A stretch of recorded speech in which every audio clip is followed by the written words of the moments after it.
ลาดังเยินยองกองโตกันปอนอันเบิร์บสิบริบจิตปลายยาอ่านเตออันกันเป็นกลางลงมาก็ดิ่งมองยาวตักชมตอนล็อกของไตอามาไม่เลยก็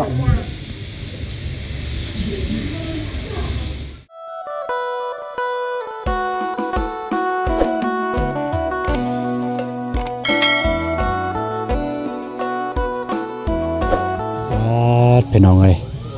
นี่คือเอาของบอตูนที่บอตูนเคยเฝ้าถึงพี่น้องเพิ่นบ่สบายพี่น้องเลยเพิ่นบ่สบายแล้วก็นี่แบบเป็นอัมพฤกษ์เป็นอัมพาตเลยพี่น้องแบบย่างแบบไปใส่บ่ได้นี่แหละ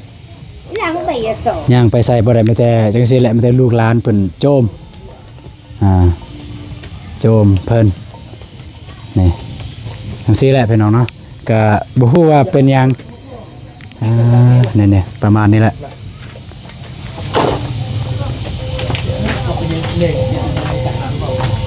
ฮะบาทเนี่ยพี่น้องเนาะโอเคเดี๋ยวได้ฝากก่อนเอาเราเปิดภาพมากอยู่ที่บ้านของอาแล้วว่าของน้องสาวของพ่อพี่น้องเนาะกับทักทายสบายดีเด้อสบายดีพ่อแม่พี่น้องหมดสุขุทุกคนกยินดีต้อนรับ2ตูนแนลเส้นเก่าเส้นเคยพี่น้องมื้อนี้ก็พอดีจะเป็นเรื่องดราม่าก่อนดราม่าในจักน้อยพี่น้องเนาะเรื่องแบบสิว่างมงายก็ว่าได้พี่น้องแป๊บนึงก่อนสิว่าเรื่องงมงายก็ว่าได้ขอคุ้มเสือเด้อพี่น้องเด้อผู้ใดที่จะว่าเราได้ก็ตามแต่พี่น้องอันนี้คือคุ้มเสือก็คือเสือว่าทางคุ้มเสือทางผู้ใหญ่อยู่ในบ้านนี่แหละว่าหรือว่าย้อนเฮา2คนในสร้างครอบสร้างครัวบ่แล้วก็พี่น้องจึงเจ็บไปจนเสียงสั่นนะว่าเรื่องเหตุเรื่องข้องนี่แหละก็ยังบ่แล้วเทื่อแต่นี่ก็สิมามัดสมาสิมาสะน้ำให้เพิ่นพี่น้องผูกต่อคอต่อแขนก็คือมาขอโทษขออภัยเพิ่นนั่นแหละพี่น้องเนาะไปบ้านนี่มีหยังแน่ของเฮาเจ็ดก่อนแล้วก็รายละเอียดจังหน่อยเอาแบบผู้จับมันก็หยิบเลยมาพี่น้องกินยังไงตักพ่อจะยังเอาไว้กูก็จะบ่เนาะเด้โกเพิ่นน่ะมายังเอาไว้เนาะบ่แม่นกูละบ้านบ่าวมันเด็กเอาไว้ก็เตะนี่อันนี้เอาไว้เตือนอันนี้ก็คือขั้นตอนการสาน้ำกินเด็กเนาะก็ยังเอาไว้ก็ยังเอาไว้เสียวัดเรื่องมื้อจะต่อตายเอาก็อยู่หัวจุอัดโลสก็เนี่ยบาร์แรงสลัดกะเฮ็ดกระแซงแจงเอาหมดบ่เทื่อเดียวก็ได้เป็นนี่ปอดนี่วัดตักให้หมดบาทยังเอาไว้เสียบาร์แปรปวนเซิงปัดป้าอย่าคุณปันเอิ้นบ่สิเปรียบเก่งอย่ายังต่ำก็ยังต่ำจำเยินยองกองเต้าต้องบ่สิเปรียบเก่งการแกวโลกเลยกระแซงแจงเอาหมอเนี่ยบาร์ก็เนี่ยบาร์กันยังสปอร์ตลาวเอิ้นหน้าตาในดองฮะเมลาวยังเอาไว้ยังดองกินดองหมูเอาไว้กันไก่ดองยังเอาไว้เสรวัดกันอยู่ลาวสุดตึกบัลนึงบ่สิเปรียบเก่งนึงคุณปันเอิ้นบัลนึงก็อันงาเยอะแกรเอฟโลอาเด็กต่อตายกันอยู่ลาวสุดตึกหมดบาดไปปนเชิงปัดปังจับเบลตักตะมันมากันอย่าลืมยิมอารากายนอนเลยยังต่ำไอ้ตัวต่างๆกันยังต่ำอยู่ลาดดังเยินยังกองโตกันปอนอันเบิบสิบริบจิตปลายยาอ่านเตออันแกรงเยอะแกรวโลกมันเตือนยังระดองปอเยอะแจงหมอกันอย่างนี้ลาดทันยตึกหมดบาดไปปนซองโลกทอลยังเอาไว้มีวัดอีวัดเลยนะน้องกินยังไงตักกันอยู่สักนะคะดักกายลายเบลเป็นลายเบลกระแสงแจงเอาหมอแกรงเยอะวัวจุอัดจุซาดังได้แล้วกันนี่เยอะนี่สตึกกันนี่สระสากหมดบาดไปปนเชิงจิตปิดเบลเบลวัดเลยกันจักยังกายลายเบลกันยังจำป่าเยอะเยินยองกองโตกันปันเอิญเบลบอบสิปริบเจงเบลอาจจะคราวลุกเลยกระแสงแจงหมอหมดบาดไปปนซองลงโฮลเบลปลาไหลกูมึงต้องด่าปลาไหลโอเคพี่น้องเนาะก็คือเบิ่งเด้อเด็กน้อยปะโตเด้อมือกองเฮาก็ได้ยั่วเลยเบลนี่บังจังสิเป็นยัง มันจัดสิไปเปล่าอีตะก้าวมัน เบิ่งมา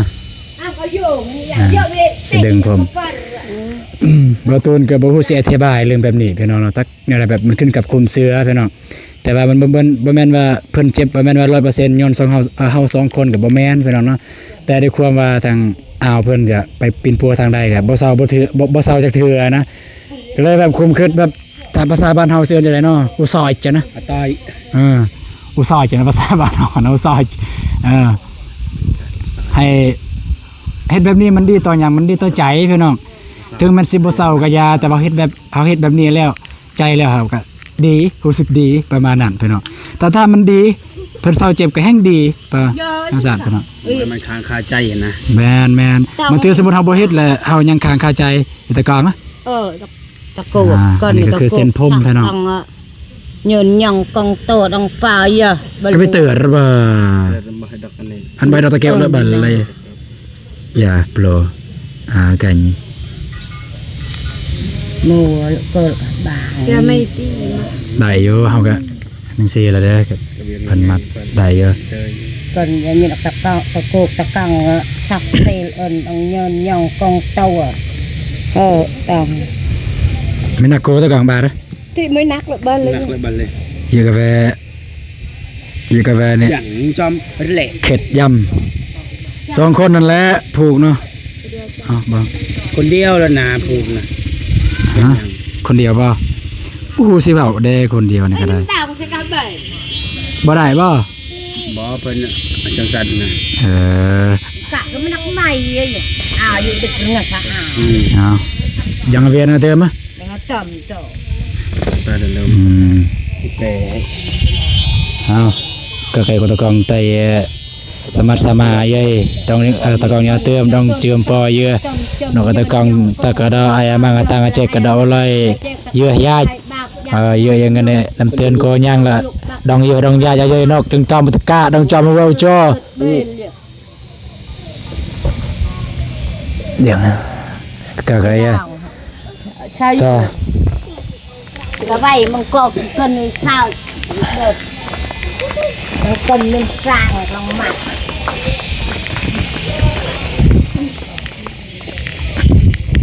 ให้กดขึ้นก่อน ซาเลย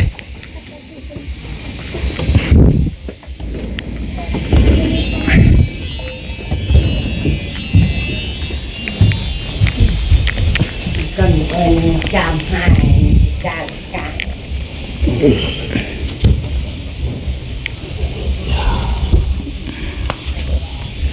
นี่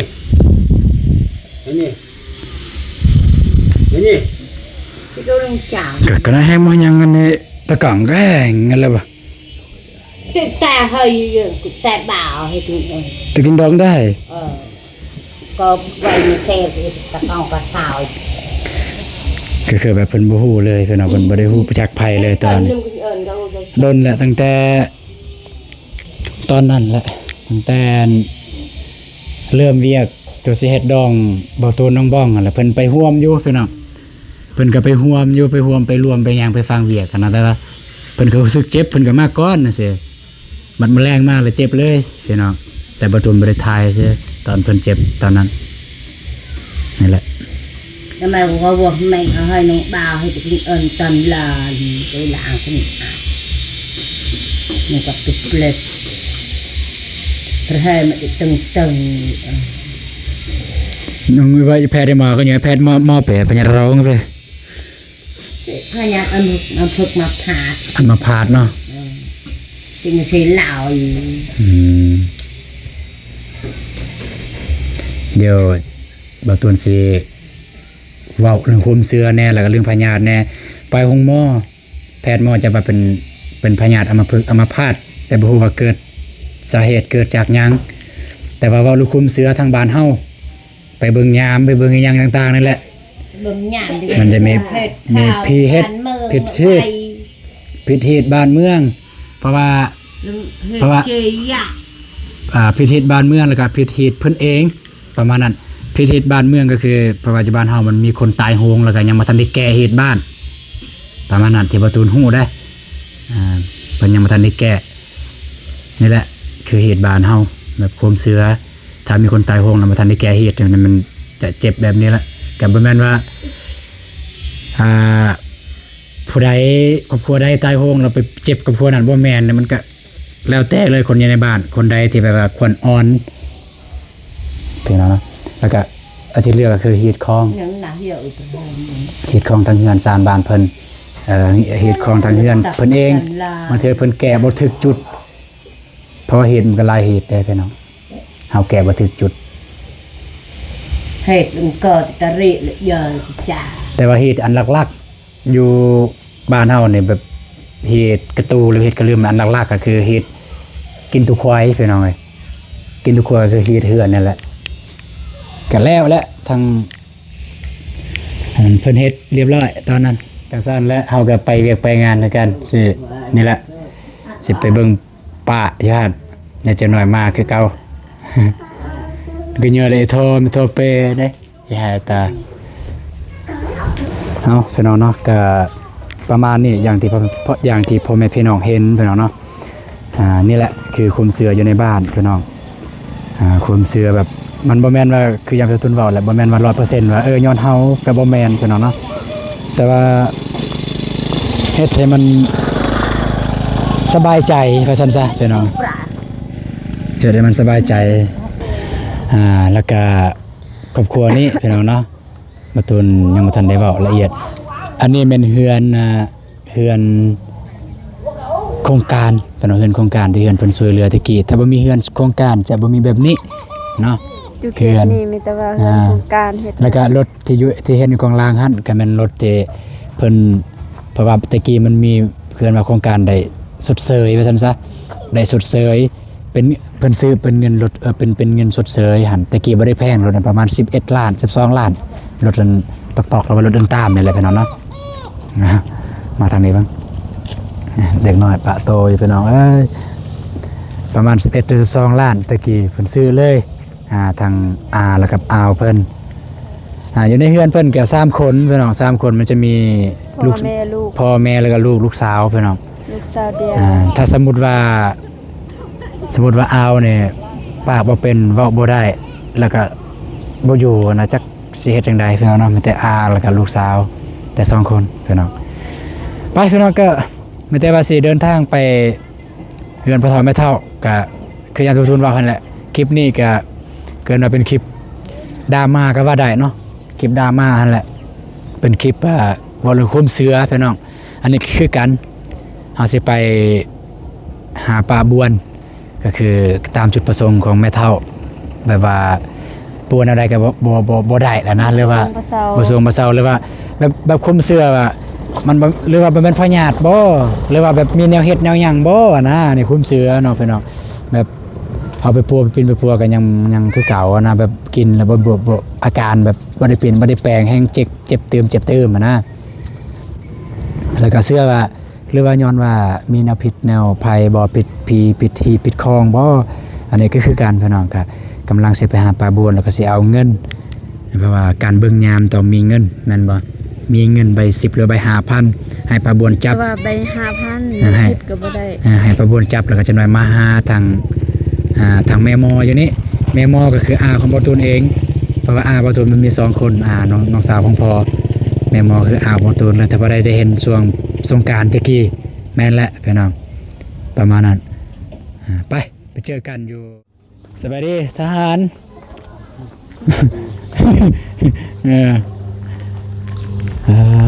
so này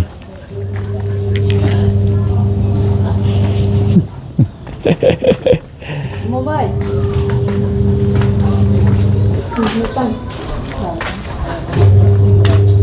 còn bơ với ngang สบายดีคนงามสบายดี ลงมามีเวียกหน่อยนึงเห็นว่าตัวเองโทรหาเฮาแต่บ่มีที่รับขอโทษหลายๆแม่เฒ่าขอโทษหลายๆพอดีฝนตกหลายป้องเรื่องโทรไว้ทำใส่แกพอดีฝนตกก็เลยบ่ได้เปิดเครื่องมือถือ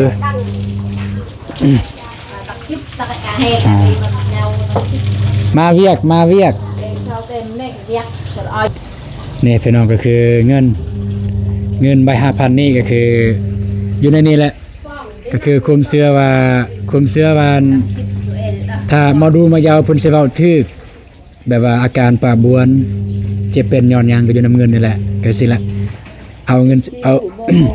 เอาเงิน 5,000 นี่ไปให้เอาเงินไป 5,000 นี่ 5,000 กีบนี่แหละไปให้ป้าบวนจับแล้วก็เฮาก็เว้าเลยว่าให้เงินนี้มีหยังก็บอกอยู่นํเงินเลยให้ความเจ็บความเป็นเป็นหยังแท้อันน่ะประมาณนั้นก็ว่าอยู่นํเงินนี่เลยแล้วก็จึงไปหาหมอดูมายาวไป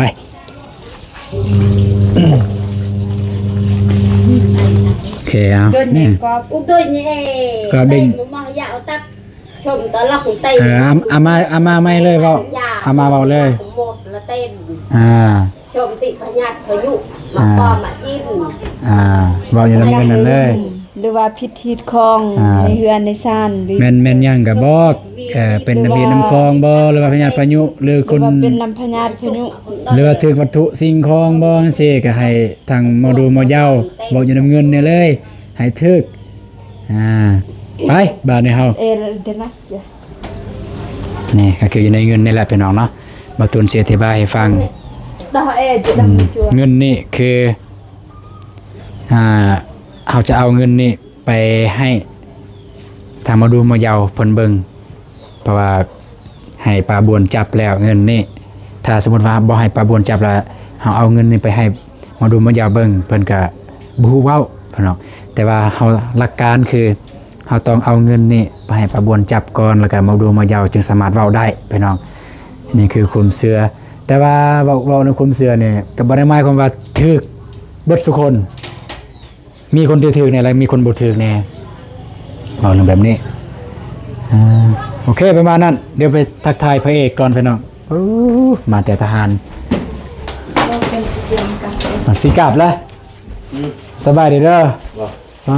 สิกลับแล้ว บ่สักเครื่อง สักเครื่องไม่ได้สิเมื่อพุ่น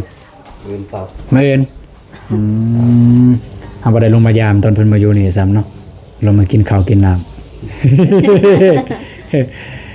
มาแต่ไส มาแต่บ้านนั่นแหละ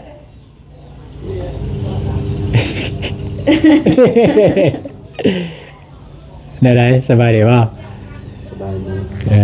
อ เบิ่งยามอยู่ไผ คนละอยู่บ้านอยู่ในบ้านนะมันบ่แจ้งเด้กล่องนี่เป็นยังวะเพิ่นกำลังเกียมเครื่องเกียมของอยู่มาแต่เพราะว่าวันเสาร์วันอาทิตย์เนี่ยเพิ่นจะพักเพิ่นออกแล้วก็วันจันทร์ถ้าวันศุกร์เพิ่นเข้าการวันอาทิตย์พอดีมื้ออื่นเพิ่นก็ไปเข้าการอยู่พุ่นแหละเพิ่นนอนอยู่บ้านกงตูนแถวบ้านเบาเมฆแม่นบ่ย่านบ่แม่นอยู่ในเชียงกงตูนนั่นแหละเอาจังซั่นแหละเฮาก็ Đời cái gì? ไม่เท่าอ๋อมันเป็นต้นน้องบงซื้อให้มื้อเช้านี่บ่นี่ ก็ไปกลับมาอยู่เนาะขาไก่เนาะ ใช่สิได้ซื้อตอนเช้า ตอนเช้านี่ปลา กินบ่คุณนี่ เบิด ก็เอามื้อ เราตุ้มเบิด บ่เอามื้อจังซั่นแล้วนั้นจะน้อยจะกินก็ได้ Lại ở cả tổng con.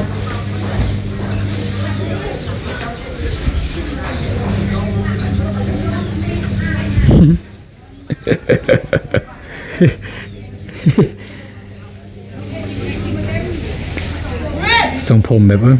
แบบว่าทหารอะไรปาดมาแล้วก็ได้ของฝากของตอนเอียงให้บ่ Vậy là vậy. ใจ แม่ว่าจังได ให้ต้องนับ ให้บังนัดอีกขอบใจหลายๆเด้อโทรหามื้อเช้าแต่เช้าๆพี่น้องเอ้ยบ่ตูนยังนอนอยู่โอ้ลายทรายอยู่กันโทรแต่สายเดียวน่ะบ่ได้ยินคักแต่โทรลายทรายมันบ่ได้ตั้งใจบ่ได้ยินไปเดี๋ยวผู้รู้ไปเบิ่งยามแล้วก็เป็นจังได๋แล้วก็สิโทรบอกแล้วก็ถ้าบ่ได้โทรบอกก็สิลงมาบอกเด้อทางหมอดูหมอยาวเพิ่นว่าแนวใด โดย ไปพี่น้องไปเจอกันอยู่พุ่นแหละบ้าน Vậy anh มาดูมายาวแล้วว่าบ้านเพื่อนอาพี่น้องเนาะ ไอ้เดี๋ยวเดี๋ยวว่าเดี๋ยวอันที่ผมกับบ่ ตอนนี้ก็แวะมาซื้อเทียนพี่น้องเพราะว่า ในการไปเบิ่งยามก็จะมีเทียนมีดอกไม้เกินว่า5คู่ว่าซั่นซะพี่น้อง นี่บ่ปกติ แม่นสินั่นก็ได้เทียน5คู่เทียนคันหาอันนั้นมัน5คู่ 7,000เทียนขั้น5ขั้น8จะเอาไปใช้ถูก ตัวนี้คัน5แล้วนี่ แม่น พอจะบ่เงิน 1 2 3 4 5คัน 7,000 ก็พอได้ 5,000 เอ้ยบ่แม่นเด้อ เนี่ยนะ บ่แม่นได้ 5,000 นี่ ก็7เลยเดี๋ยวนี้ บ่แม่น 5,000 ตัวสิไปพุ่นบ่นี่ บ่ต่างบ่โอเคคันต่างครบแล้วซั่น สิใช้ถูก ใส่ทองไปพี่น้องก็แบบนี้แหละขั้นตอนในการอันนี้จะมีเทียนจะน้อยกับหาดอกไม้อีกเข้าใจเด้อไป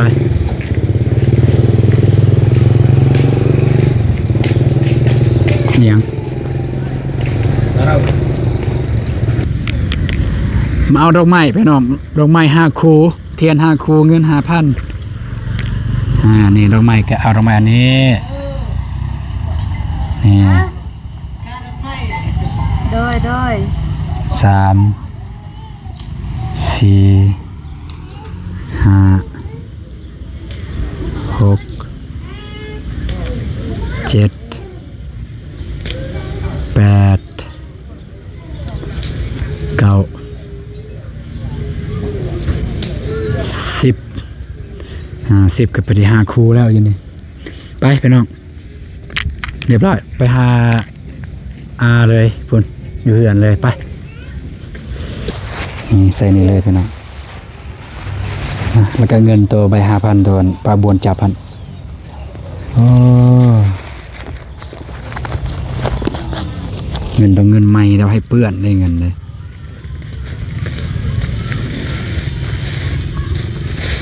นี่ประมาณนี้เด้อพี่น้องเด้อแล้วก็จะเอามักนัดไปตอนอาเลยมักนัดไม่เท่าเอาให้2หน่วยกับแบ่งกันคนละหน่วยเอาละสำนันตอนนี้เนาะไปละตอนนั้นสำนี้เอาไปตอนอาเพื่อนไปพี่น้องพอดีอาเพิ่นก็เขามาหอดเพิ่นอาบน้ำแล้วเลยพอดี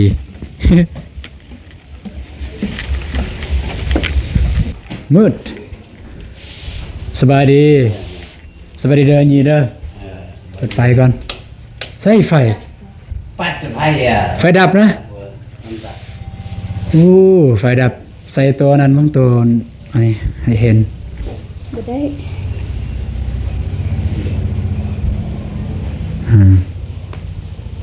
นี่อันนี้ก็ศาสตร์เนี่ยศาสตร์เฉพาะเลยได้พี่น้องศาสตร์เฉพาะศาสตร์เพิ่นเองเลยเอาให้นี่เดินลองนับอันครบปะเนี่ยดอกไม้มันครบเลยพี่เก่งเอ้ย กัดเขียว ตอนนี้ทาง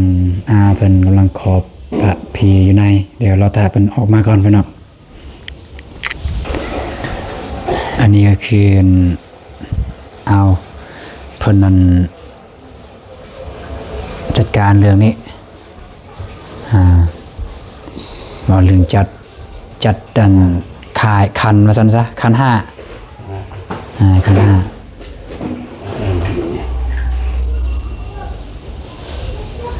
นี่เอามาฝากมักนัด เนี่ยกันมา มักนัดเดินนี่ถ้ามาก็แจกดองให้กันบองดองยังบาเรามาแม่มือยัง เราlại chú đàn แหวะ chú đàn hả rồi bằng cha cô vậy bị trừ แหวะเตย chú bạn mà coi nhờ เนี่ยให้ coi nhờ bị trừ แบ่งกิน hay là vậy đặt lời โอเคเอาตอนนี้อากำลังแต่งตัวเดี๋ยวเบิ่งนำกันเลยเดี๋ยวจะน้อยเพิ่นสิเบิ่งในเงินนั่นแหละเย้ไตเถียนนะเยอะ nó nọc vậy là เยอะนะ xì đừng ngại อันไรไตอะยิง hai em đừng thề nọc đã đây nhà đề rồi ในใจถึงโดย อย่างอย่าง nhỏ nhỏ nó môi nó nhỏ ย่อจะย่อเลยเจ้า กินđó เจ้าก็อธิษฐานว่ามันยามเพศ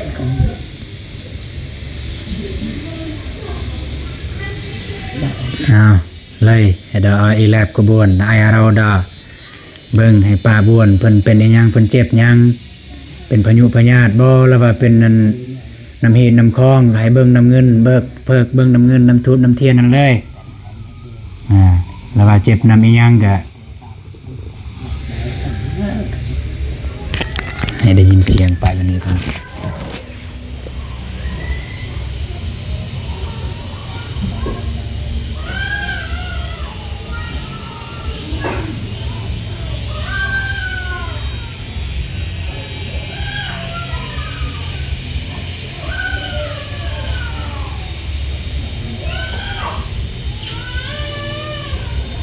ตอนนี้เข้ามาแล้วพี่น้องเข้าแล้ว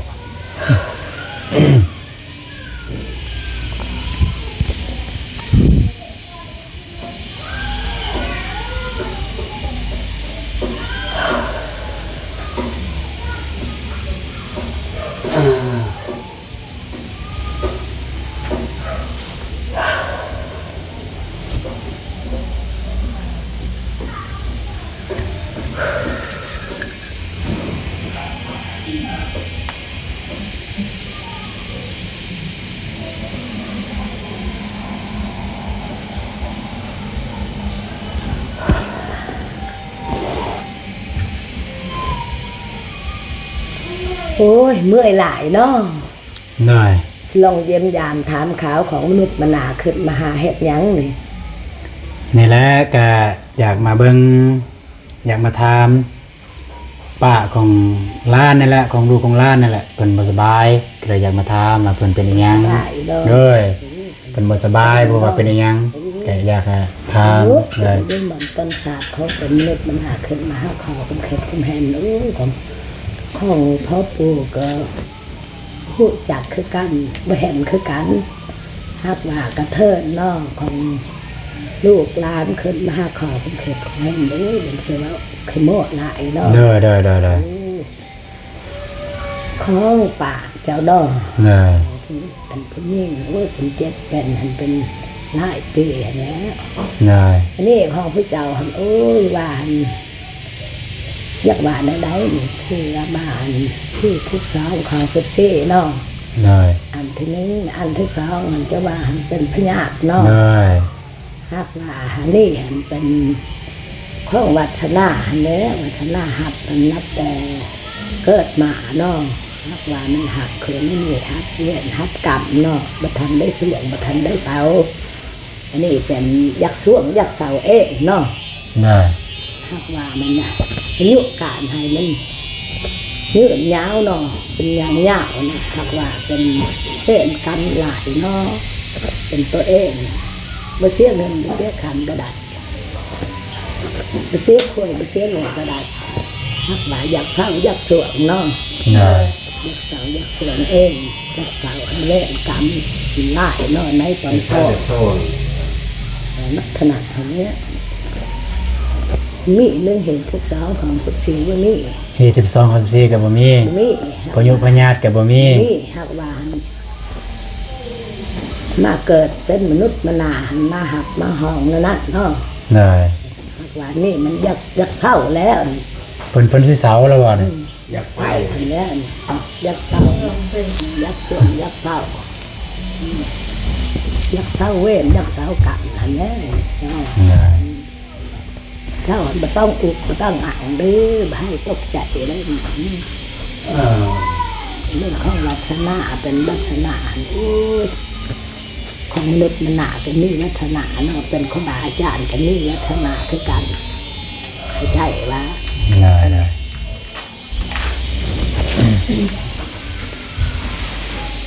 เจ้าผ่าเบิ้ง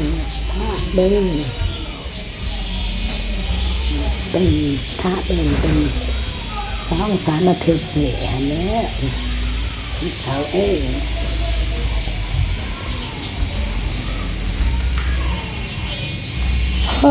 ของลูกหลานนั่นเป็นไม่ยักเสืออะไรนี่ของพ่อหันมาไต้เทียนบ่ ไปยกขายขู่เนาะหากว่ามันว่าวันป้าเป่าซื้อเนาะ เลย นักขนาดที่จะอยู่ซอกเดเนาะ เลย ให้เจ็บให้เป็ดเด้อให้ลูกหลานเนาะถ้าคนผ่าก็ซื้อเนื้อทับพอ เลย แห้งมันไก่เลย เด้อขอบคุณในไลน์เด้อที่ลงมาเด้อเลยสาธุคือกันเดินทางปลอดภัยเด้อ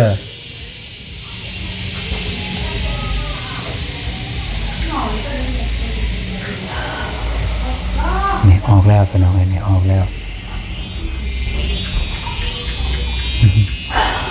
ออกแล้ว